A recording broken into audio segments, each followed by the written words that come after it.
Hello বন্ধুরা, চলে আসলাম আবার একটা নতুন ভিডিও নিয়ে। এটা ছিল রবিবার দিন রাতের ভিডিও।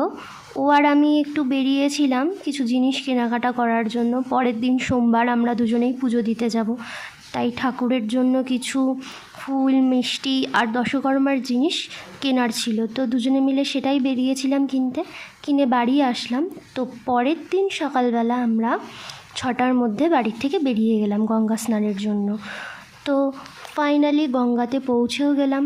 ও তো আগেই নেমে গেছে স্নান করার জন্য, আমি একটু পরেই নেমেছি। তো তারপর দুজনেই স্নান করে উঠে চলে গেলাম বাবার মাথায় জল ঢালতে। সাথে বাবাকেও নিয়ে গিয়েছিলাম, একবারে মন্দির থেকে পুজো দিয়ে নিয়ে আসলাম। তারপরে দুজনে মিলে চলে গেলাম শম্ভুনাথ মন্দিরে। তখন বাজে প্রায় 7:45। এখানে বহুত লাইন ছিল। তো ও একটু গিয়েছিল, বাবাকে নমস্কার করছিল, আর আমি এদিক ওদিক ঘুরে সব কিছু দেখছিলাম।